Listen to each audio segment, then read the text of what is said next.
함께 나누면서 그렇게 우리 말씀 가운데 계속 나가기를 원합니다. 자, 옆에 분들 보시면서 아내든 또 옆에 주의하시는 형제자매들 향해서 밝은 미소와 함께 우리 복된 인사 함께 나누겠습니다.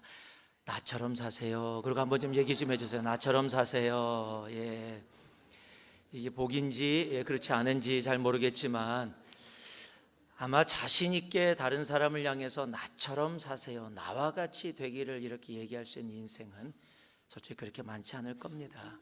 인생에는 이렇게 살지 않았었으면 참 좋을 뻔했다라는 후회가 우리의 삶 속에 훨씬 더 많기 때문에 그렇습니다.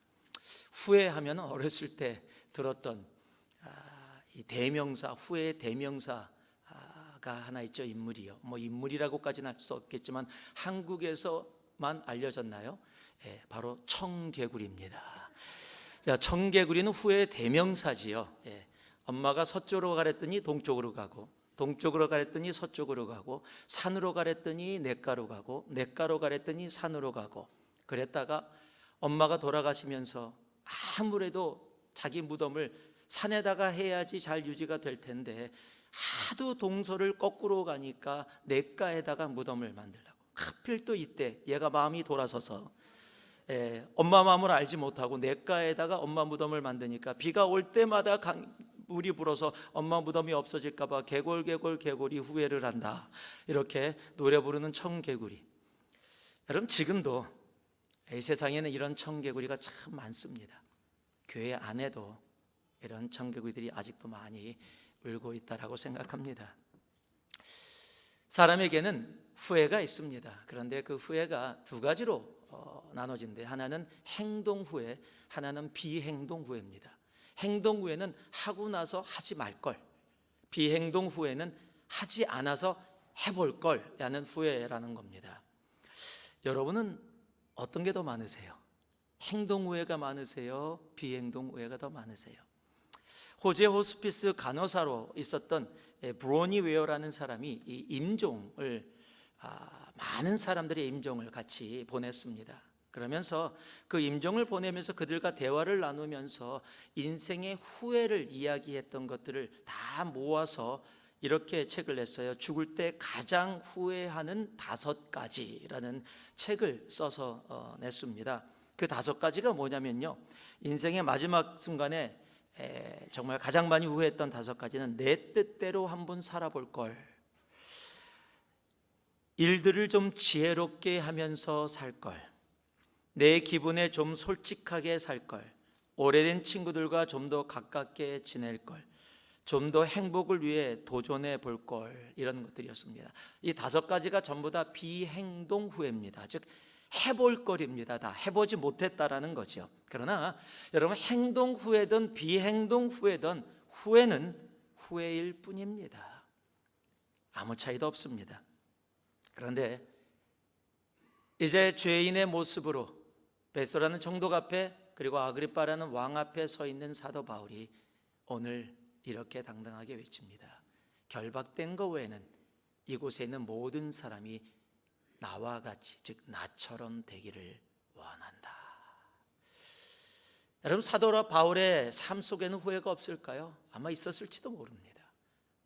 그러나 그 후회들과 자신의 삶의 실수들에 머물지 아니하고 정말로 하나님 앞에, 세상으로 보면 죄인이라는 보잘것없는 모습이었지만 하나님 앞에 당당히 서서 지금 나처럼, 여러분 모두가, 여러분 왕이 앞에 있습니다. 총독이 앞에 있습니다. 세상의 모든 기득권을 갖고 있는 사람들이 자신 앞에 있는데 당신들처럼 내가 되기를 원한다가 아니라 당신들이 나처럼 되기를 원한다라고 외쳤던 삶.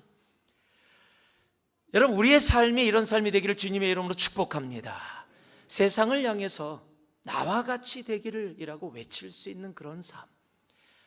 완전한 삶은 아닐지 몰라도 하나님 앞에 부끄럽지 않은 그런 삶을 우리들이 살아갈 수 있는 우리가 되기를 소망합니다. 대체 사도 바울은 어떤 삶을 살았기에, 아니 대체 왜 세상을 향해 이렇게 담대하게 외칠 수 있었을까요? 나와 같이 되기를, 나처럼 살아라라는 그 말이 과연 어떤 말일까요? 오늘 이 말씀을 통해서 몇 가지를 함께 돌아볼 수 있기를 소망합니다. 24절하고 25절 말씀 다시 읽어드리겠습니다. 바울이 같이 변명하며 베스도가 크게 소리내어 이르되 바울아 내가 미쳤도다. 내 많은 학문이 너를 미치게 한다니. 바울이 이르되 베스도 각하여 내가 미친 것이 아니요 참되고 온전한 말을 하나이다. 나와 같이 되기를 이라고 이야기하는 사도 바울의 나와 같은 것은요 다른 것이 아니라고 생각합니다. 바로 미치라는 겁니다. 그래야 우리가 미칠 수 있기 때문입니다. 즉 예수께 미쳐야 세상 끝까지 미칠 수가 있는 겁니다. 이 끝에 미침은 미치는 게 아닙니다. 이거는 reach, 그곳까지 미쳤다라는 영향력이 같다라는 겁니다. 여러분 미쳐야 미칠 수가 있습니다. 적당히 해서 무엇을 이루고 간 이 땅의 삶은 하나도 없습니다. 적당히 살아서, 적당히 공부해서, 적당히 일해서, 적당히 사랑해서, 적당히 믿어서, 적당히 예배 드려서, 적당히 봉사하고 섬겨서 이 땅 가운데 의미를, 열매를 놔두고 간 인생은 저는 한 번도 본 적이 없습니다. 무엇인가 미쳐봐야 이 땅의 의미와 열매를 놔두고 가게 되어집니다. 여러분에게 한번 이미 말씀을 드렸으면 여러 번 말씀드렸는데, 제가 책을 읽으면서 보통 책을 읽으면 그때는 이 가슴에 남아도 시간이 지나가면 그 책 내용이 가물가물할 때가 있습니다. 그런데 어떤 책은요 전체 내용이 기억이 되어지지 않아도 한 문장이 가슴에 깊이 박혀서 떠나가지 않는 그런 문장들이 좀 몇 개 있습니다. 기독교 책이 아닌데요, 여러분 이미 읽으신 분들 계실 겁니다. 거꾸로 읽는 세계사라는, 그저 세계사에 대한 부분을 다른 각도로 봤던 그런 책입니다. 그 책에 중국이 공산화되어지는 내용들을 적어놨습니다. 이 중국의 이 장개석, 이 국민당과 이 공산당이 서로 전쟁을 하고 있는 가장 중요한 전쟁을 앞두고 있었는데, 그때 태풍이 몰아칩니다. 서로의 거리가 있었는데 이제 이 국민당 사람들이 이야기를 합니다. 지금 이러한 상황 속에서 오늘 우리가 경계를 서지만 정말로 중국 공산당이 미치지 않고는 그 거리를, 그리고 그 산을 넘어서 그 강을 건너서 이 태풍 가운데 우리에게 결코 오늘 저녁에 공격을 할 수 없을 것이다 라고 이렇게 서로 이야기를 합니다. 그런데 그 책을 쓴 저자가 그 뒤에 이런 말을 붙여놓습니다. 그러나 공산당들은 미쳐 있었다. 공산당이 옳은 것은 아니지만 미친 사람들은 무엇을 만들어도 하나를 만들어냅니다. 여러분 예수의 제자들은 예수님께 미쳐 있었습니다. 사도 바울도 예수님께 온전히 미쳐 있었습니다. 베스도의 눈에 사도 바울이 미쳤다라고 얘기할 정도로, 그렇게 보였을 정도로 그는 그렇게 생활하고 살아왔습니다. 사도 바울이 베스도 눈에 미쳤다고 보여졌던 모습들을 여러 성경에서도 볼 수 있지만은요, 사도행전 14장 그의 첫 번째 선교에서 보면 더 알 수가 있습니다. 19절에 이렇게 적혀 있습니다. 유대인들이 안디옥과 이고니온에 와서 무리를 충동하니 그들이 돌로 바울을 쳐서 죽은 줄로 알고 시외로 끌어낸지라. 여러분 지금 유대인들이 사도 바울을 돌을 던져서 죽었다 생각해서 지금 성 밖으로 갖다 버린 겁니다. 그런데 20절에 뭐라고 기록하고 있냐면, 제자들이 둘러섰을 때 바울이 일어나 그 성에 다시 들어갑니다. 여러분 돌을 맞았는데 죽을 만큼 맞았어요. 그럼 보통 사람들은 얘기합니다. 트라우마가 있다. 지나가다가 돌만 봐도 막 가슴이 떨리고, 나를 때렸던 저 돌, 제가 그걸 압니다. 돌을 맞아봤기 때문에. 죽을 짓을 해서 맞은 게 아닙니다. 어렸을 때 뱀 잡다가 뱀을 잡으려고 돌을 들었는데 뒤에 애가 나한테 그동안 무슨 나쁜 마음이 있었던지 뱀을 향해서 던졌는데 제 뒤통수를 심하게 때려서 그래서 제가 지금 그걸 잃었습니다. 지금 그때 맞은 돌 때문에. 근데 진짜 아파요. 딱 한 번 맞았는데 막 혹이 이만큼 나고요, 얼마나 아팠는지 모릅니다. 그런데 사도 바울은 죽을 만큼 맞았습니다. 그런데 다시 일어나 바로 그 성으로 돌아갑니다. 그리고 복음 전하다가 죽을 뻔했는데 계속해서 온 성을 다니면서 복음 전하기를 멈추지 않습니다. 여러분 이것이 예수께 미쳐 있었던 사도 바울의 모습입니다. 그런데요, 재미있는 사실은 오늘 본문의 20절에 뭐라고 얘기해요? 너는 미쳤다라고 얘기했는데 사도 바울은 베드로에서 이것이 온전한 모습이다 라고 당당하게 얘기합니다. 세상 눈에는 미쳤다라고 보여지는데 사도 바울은 그게 온전한 것이라고 이야기를 해요. 제자 훈련을 하다 보면 저희들이 책을 읽게 합니다. 그리고 독후감을 쓰게 하는데 그 책 중에 하나가 Radical이라는 책입니다. 데이비 플랫이라는 젊은 목회자가 쓴 책입니다. Radical, 급진적이다 이런 말이죠. 그런데 그 책을 읽고 나서 독후감을 쓰면서 모든 사람이 공통적으로 얘기하는 것이 있습니다. Radical이라고 생각해서 읽었는데, 그런데 그 책을 읽어놨더니 그곳에 적혀있는 radical이라고 이야기하는 이것이 radical이 아니라 regular, 우리들이 당연히 예수 믿는 사람들이 살아가야 될 모습들이었다라고 그렇게 고백을 합니다. 그런데 왜 radical이라고 적었습니까? 지금 살아가는 우리들이 그렇게 살아가고 있지 않기 때문에, 기준이 바뀌었기 때문에, 하나님의 기준이 아니라 세상의 기준으로 가치로 살아가기 때문에 당연한 것들이 그렇게 보여지는 것입니다. 세상이 온전하다 말하는 모습이 결코 온전치 못한 모습, 바로 적당히 사는 모습이기 때문에 그렇습니다. 고린도서 5장 13절은 사도 바울은 그래서 고백을 합니다. 우리가 만일 미쳤어도 하나님을 위한 것이요 정신이 온전하여도 너희를 위한 것이다. 여러분, 왜 베스도의 눈에 사도 바울이 미쳤다 보여졌을까요? 베스도는 베스도의 기준으로 가치를 가지고 사도 바울을 바라보았기 때문입니다. 사도 바울은 왜 나는 미치지 않았다라고, 이것이 온전한 것이다라고 이야기했을까요? 베스도의 눈에 미쳐 보였던 그 모습이 하나님의 기준으로 하나님의 가치를 보면은 당연한 모습, 온전한 모습이었기 때문에 그렇습니다. 세상의 기준으로 보면 미쳐 보이는 그 모습, 여러분 그 모습이요 갖고 있어야 정말 세상이 갈 수 없는 그곳까지, 세상이 할 수 없는 그곳까지도 갈 수 있게 되어지는 겁니다. 얼마 전에 저희 교회에서 파송한 한 선생님이 이곳에 있다가 다시 정말 선교지로 돌아가셨습니다. 돌아가시기 전에 함께 만나서 식사를 하면서 교제할 수 있는 시간이 있었습니다. 대화를 나누다가 그 선생님이 저한테 뭐라고 얘기하시냐면, 이곳에 와서 사람들을 만나면서 몇몇 사람들을 만나는데 고개를 갸우뚱하면서 그렇게 얘기했어요. 예수를 믿는 사람들도 그 안에 있었는데 당시에 그러더래요. 아니 왜 이곳에서 엔지니어인데 이 좋은 건 놔두고, 아니 선교 간다 그래서 뭐 길어야 한 1년 다녀올 줄 알았는데 뭐 이렇게 오래 갔다가 또 왔다가 또 비자까지 또 거부받았는데 다시 또 비자 받아갖고 왜 거기 그렇게 가냐고, 그곳에다 보물 숨겨놨냐고 그렇게 물어보더래요. 그래서 그 선교사님이 하시는 말씀이, 자신이 왜 그러는지를 이해하지 못하는 크리스찬들을 보면서 마음이 너무 안타까웠다고요. 여러분을 이해하십니까? 여러분 그것을 아십니까? 이곳의 삶을 다 내려놓고 그 땅을 향해서 다시 영하 30도 공기도 좋지 않은 그 땅을 향해서 다시 기쁨으로 나아가는 그 이유를요, 여러분 세상이 이해하지 못해도 미쳤다라고 보여지는, 왜 그렇게 살아? 왜 손해를 보면서 살아? 예수 믿는 게 꼭 그런 거야? 여러분 예수 믿는 게 그런 거야 합니다. 지금 사도 바울은 그것을 이야기하는 겁니다. 나와 같이 되기를. 예수 믿는다면 예수 믿는 그 가치로, 세상이 미쳤다고 하는, 그러나 그것이 오히려 하나님 앞에 온전한 그 모습으로 살아가는 것이 바로 나와 같이 되기를. 그래서 그는 죄인의 모습에서, 세상으로 보면은 약자, 갇힌 자, 그 모습에서도 높은 자리에 있는 왕을 향해, 총독을 향해, 유대인들의 기득권을 향해서 뭐라고 외치고 있습니까? 나와 같이 되기를 원한다. 여러분 이러한 선포가 우리의 삶에 있기를 주님의 이름으로 축복합니다.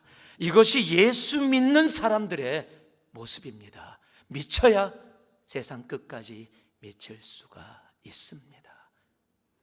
두 번째로요, 26절 말씀입니다. 왕께서는 이 일을 아시기로 내가 왕께 담대히 말하노니 이 일에 하나라도 아시지 못함이 없는 줄을 믿나이다.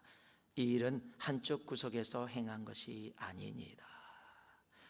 나와 같이 되기를의 모습은 바로 진실되라라는 것입니다.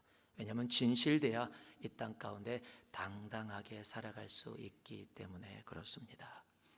여러분 진실은 가장 큰 힘입니다. 그래서 지금 아그리빠라는 왕 앞에서 죄인의 모습의 바울인데도 하나도 꿀림이 없어요. 당당합니다. 왜요? 진실된 모습으로 서 있기 때문에 그렇습니다. 숨겨서 몰래 한 것이 아니다. 한 구석에서 이루어진 일이 아니다. 내 삶이 예수 그리스도의 죽음과 부활이 몰래 몇 사람들 삶 속에서 이루어진 것이 아니라 세상이 누구나 보았던 있는 모습 그대로 투명하게 진실되게 이루어졌던 것이다 라고 이야기하는 겁니다. 여러분, 한국에서요, 정치에서 청문회가 이루어지면은요, 청문회 나오신 분들 전부 다 변명하느라고 바쁩니다. 저는요, 그런 청문회를 봤으면 좋겠어요. 싱거운 청문회.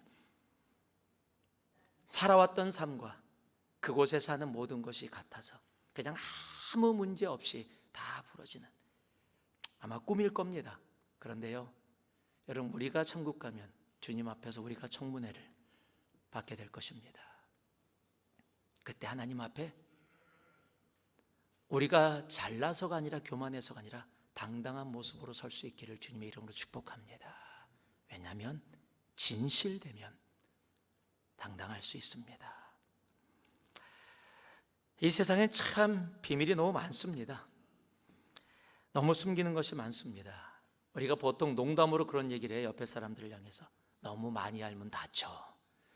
여러분, 농담인데요, 요즘은 진담처럼 그렇게 들려지는 세상이 되어졌습니다.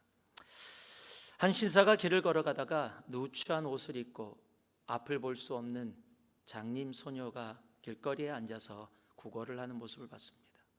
마음이 좀 불편했습니다. 아팠습니다. 그래서 지갑을 열어서 지갑에 있었던 가장 큰 돈인 100불을 꺼내서 그 아이 앞에 놓여 있는 동전통에다 넣었습니다. 놓으면서 그 아이를 불쌍한 모습으로 잠시 바라보면서 가려고 하는데 장님인 줄 알았던 여자아이가 눈을 빼조금씩 뜨더니 100불짜리를 보더니 깜짝 놀라는 거예요. 그 모습을 보니까 장님이 아닌 거예요. 그래서 그 돈을 줬던 신사가 물었습니다. 얘야, 너 볼 수 있지? 너는 장님이 아니지? 그랬더니 아이의 얼굴이 빨갛게 부끄러워서 빨개집니다. 아저씨, 미안해요. 사실은 우리 아버지 대신 제가 잠시 앉아 있는 거예요. 그랬더니 신사가 다시 묻습니다. 그럼 아버지는 지금 어디 가셨어? 그랬더니 소녀가 이렇게 대답합니다. 예, 저희 아버지는 조금 전에 영화 보러 가셨어요. 세상이 참 거짓말로 가득 차 있습니다. 조금 시간이 지나긴 했지만은요, 1997년도 4월에 미국 캘리포니아에서 사람들이 얼마나 거짓말을 많이 하나 조사를 했습니다. 뭐 그때보다 더하면 더했지 덜하진 않을 겁니다. 하루에 8분에 한 번꼴로 한 사람당 200번의 거짓말을 한답니다.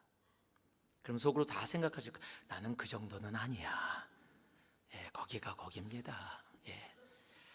그런데 가장 많이 하는 거짓말이 뭔지 아세요? 약속 시간 늦었을 때 차가 막혀서. 요즘 이런 거짓말 잘 못해요. 내비게이션이 있기 때문에. 예, 차가 막혀? 어디로 오고 있는데? 아니, 막혀. 어디서 몇 번 타고 오고 있는데, 그리고 내가 눌러보면 다 나와요. 빨갛게 돼 있나 파랗게 돼 있나 다 표시 나옵니다. 요즘은 그런 거짓말 못하는데 그때만 해도 충분히. 그리고 가장 거짓말을 하는 직업도 조사를 했는데, 첫 번째가 가게 점원. 무슨 거짓말을 많이 하는지 모르겠는데, 정치인, 언론인, 변호사, 세일스맨, 심리학자. 감사하게 목사가 없어서 얼마나 감사한지 모릅니다. 참 거짓말을 많이 하면서 살아가는 인생인 것 같습니다. 여러분, 편지를 쓰다 보면 미국 편지를 쓸 때 꼭 자동적으로 습관적으로 집어넣는 맨 마지막 단어가 있습니다. Sincerely 라는 단어입니다. 그냥 편지에 그냥 그 습관적으로 하는 거기 때문에 다 적습니다. Sincerely라고 영어 편지 쓰면 다 그렇게 적어요. 여러분, 그게 어디서 왔냐면 라틴어의 시네세라라는 라틴어에서 왔습니다. 이 말은 원래 원어 그대로 보면 밀칠하지 않았다라는 뜻입니다. 영어로는 어떻게 번역이 되어 있냐면 sun tested, 햇빛으로 시험을 했다라는 의미로 그렇게 번역이 됩니다. 이 말이 왜 생겼냐면 고대 시대 때 도자기를 만들었는데 싼 도자기는 두껍게 만들었기 때문에 불에 구워서 나와도 잘 깨지지 않았답니다. 그런데 비싼 도자기는 얇게 만들었다 보니까 조금만 실수를 해도 불에 구워서 나오면 금이 가거나 틈이 깨어져서 나온 것들이 많았다는 거예요. 그러면 정직한 도자기 공은 그 깨어지거나 금이 난 것을 깨어버리게 되어지는데, 그렇지 않은 사람들이 그곳에다가 밀을 봉하고 금이 난데 구멍이 난데 밀을 봉한 다음에 다시 유약을 발라서 멀쩡한 것처럼 그렇게 해서 팔았던 그런 모습들이 있답니다. 그래서 그런 것들이 알려지면서 그것을 태양에다가 비춰보면은 밀칠을 했는지 안 했는지가 보여져서 시네사라, 밀칠하지 않았다, 태양에 비춰서 조사를 했다라는 말로 깨끗하게 원래 나온 모습 그대로 돼 있으면 거기다가 시네세라라는 도장을 찍어서 밑에 찍어서 판매를 시작했답니다. 그것이 유래가 되어져서 우리가 편지 쓸 때 내가 지금 이 편지에 쓴 모든 내용들은 거짓이 하나도 없는 진실입니다 라는 말로 sincerely라는 단어가 우리 편지 가운데 그렇게 들어가게 된 것입니다. 여러분의 삶은, 여러분의 삶의 도장을 하나님이 찍으신다면 바로 sincerely라는 도장을 찍을 수 있는 인생을 살아오고 계십니까? 만약 그렇지 않다면 이제 얼마 남지 않은 2019년과 하나님이 새롭게 주실 2020년을 바라보면서 하나님, 나의 인생이 시네세라라는 도장이 찍혀있는 인생 되게 하여 주시옵소서. 주님께서 나를 향해 sincerely라고 담대히 적으실 수 있는, 기쁨으로 적으실 수 있는 그 인생이 제가 되게 하여 주옵소서.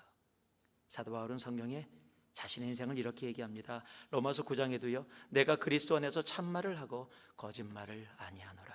고린도서 11장 31절도요, 주 예수 아버지의 영원히 찬송할 하나님이 내가 거짓말 아니하는 것을 아시느니라. 진실돼서 이 세상 가운데 그리고 하나님 앞에 정말 당당하게 서는 그러한 인생이 되어지기를 주님의 이름으로 축복하고 축복합니다. 마지막으로요, 우리 27절에서 29절 말씀 우리 같이 한번 봉독해 올리겠습니다. 함께합니다. 아그리빠 왕이여, 선지자를 믿으시나이까? 믿으시는 줄 아나이다. 아그리빠가 바울에게 이르되 내가 적은 말로 나를 권하여 그리스도인이 되게 하려 하는도다. 바울이 이르되 말이 적으나 많으나 당신뿐만 아니라 오늘 내 말을 듣는 모든 사람도 다 이렇게 결박된 것 외에는 나와 같이 되기를 하나님께 원하나이다 하니라. 마지막으로 사도 바울이 나와 같이 되기리란 말은 바로 예수를 살아라, 예수로 살아라 라는 말입니다. 예수로 살아야, 그래야 우리가 살 수 있기 때문입니다. 바울은 예수를 믿기 전에 자신의 삶이 무엇인지를 잘 압니다. 종교를 위해 사람들을 정말 죽였던 그것을 진리인 것처럼 믿었던 삶을 자신은 잘 압니다. 다메섹에서 예수 그리스도를 만나고 변화된 후에 자신의 삶이, 그러니 세상의 것 다 잃었지만 영원한 것을 얻었던 삶이 진실된 삶인 것을 그는 잘 압니다. 지금의 삶의 가치를 알기에 세상을 향해서 외치는 겁니다. 나와 같이 되기를 원한다. 여러분, 나처럼 되는 게 뭡니까? 그렇게 외칠 수 있는 시작이 뭡니까? 바로 예수 만난 겁니다. 그리고 예수로 살아가고 있는 겁니다. 여러분, 예수로 살아야 사는 겁니다. 여러분, 아그리빠는 왕입니다. 그런데 그 왕을 향해서 뭐라고 얘기했어요? 나처럼 되길 원한다. 이게 무슨 말이에요 지금? 아니, 왕 앞에 나처럼 되길 원한다니요? 어떻게 그렇게 얘기할 수가 있어요? 어떻게 총독 앞에서, 모든 기득권을 갖고 있는 유대인들 앞에서 나처럼 되기를 원한다. 여러분, 그것이 뭐예요? 너희들이 사는 인생이 왕으로, 총독으로, 기득권을 가진 그 권력으로 가지고 살아가면 사는 것처럼 보이지 몰라도 너희들은 살아가는 것이 아니다. 너희는 사는 것이 아니다. 너희들은 죽어가는 것이다라는 거예요. 여러분, 살 수 있는 길은 하나입니다. 예수 외에는 없습니다. 여러분, 예수로 살아야 살 수가 있습니다. 마태복음 26장에 보면 예수님이 잡혀갈 때 베드로가 잡으러 온 사람 중에 한 명인 말고의 귀를 칼로 뱁니다. 자, 예수님을 살리기 위해서입니다. 그런데 그 모습을 보고 예수님이 이렇게 얘기하십니다. 예수와 함께 있던 자 중에 하나가 손을 펴 칼을 빼어 대제사장의 종을 쳐 그 귀를 떨어뜨리니 이에 예수께서 이르시되 내 칼을 도로 칼집에 꽂으라. 칼을 가지는 자는 다 칼로 망하느니라. 지금 예수님을 살리려고 하는데, 그래서 칼을 휘둘렀는데, 자기가 생각하기엔 그것이 가장 최선의 방법이라고 생각해서 칼을 휘둘렀는데 그것이 망하는 길이다라고 말씀하시는 겁니다. 여러분, 세상의 것으로 살 수 있을 것 같지만 세상의 것으로는 절대 살지 못합니다. 돈으로 살지 못합니다. 결국 죽음의 길입니다. 권력으로, 자존심으로, 종교로 살지 못합니다. 다 죽습니다. 살 수 있는 길은 단 하나, 예수 그리스도 외에는 없습니다. 예수로 사는 우리 새누리 공동체의 주님의 자녀들 되길 주님의 이름으로 축복합니다. 여러분, 세상에 돈으로 살지 맙시다. 돈 갖고 있으면 조금 더 잘 사는 것처럼 보이지만 여러분, 그것으로 결코 영원히 살지 못합니다. 권력으로 영원히 살지 못합니다. 내가 가진 것으로 영원히 살지 못합니다. 내 자존심 세우다가요, 아니요, 영원히 살지 못합니다. 영원히 살 수 있는 길은 단 하나뿐입니다. 진정으로 살아가는 길은 단 하나뿐입니다. 예수 그리스도 외에는 없습니다. 그래서 요한복음 15장은 이야기합니다. 나를 떠나서는, 예수를 떠나서는 너희가 아무것도 할 수 없다.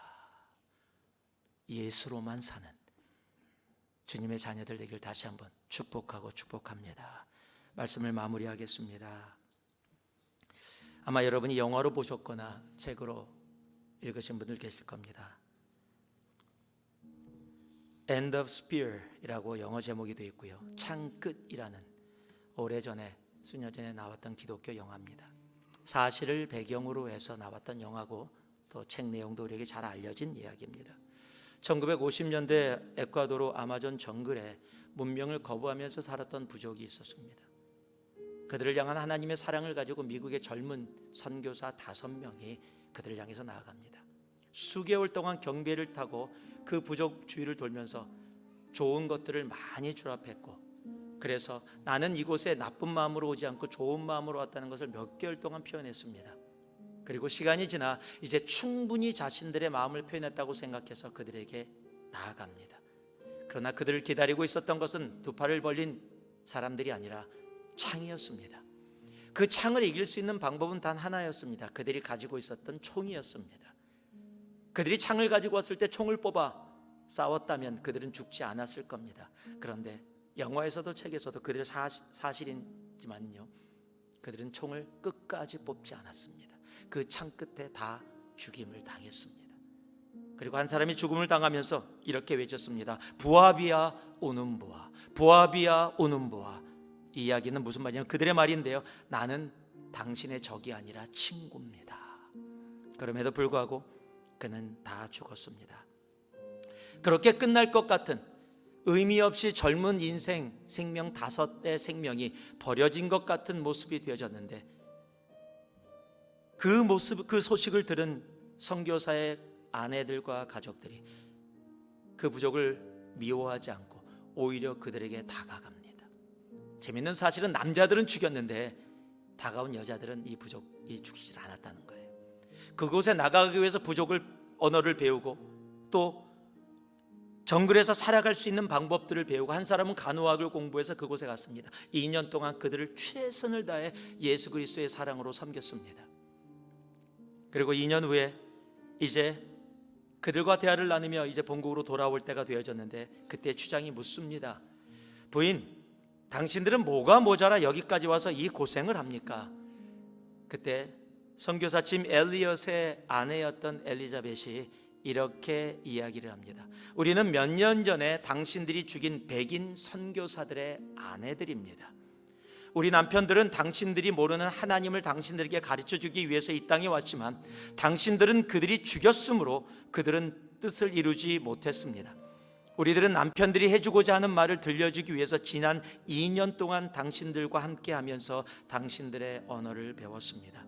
이제 여러분들께 여러분의 언어로 우리 남편들이 하고자 하는 말씀을 들려드리겠습니다. 예수님이 여러분을 사랑하십니다. 그곳에서 온 부족이 주님께 돌아오게 됩니다. 시간이 조금 지나서 그 부족과 끝까지 함께 남았던 선교사님이 계셨습니다. 아내가 그의 죽음을, 장례식을 치르기 위해서 조카가 순교자의 아들 중에 한 명인데 옵니다.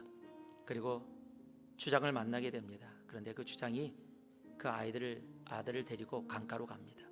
이렇게 얘기합니다. 너희 아버지가 이 강가에서 창에 찔려 죽었다. 그리고 내가 너의 아버지를 죽인 바로 그 장본인이다. 우리 부족의 전통이 있는데 우리 부족의 전통은 원수를 죽이는 일이다. 그러면서 창을 그 아들에게 건네줍니다.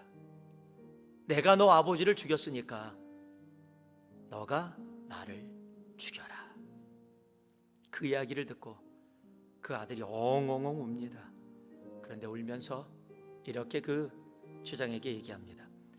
아버지가 죽기까지 사랑한 당신을 나도 용서하고 사랑합니다.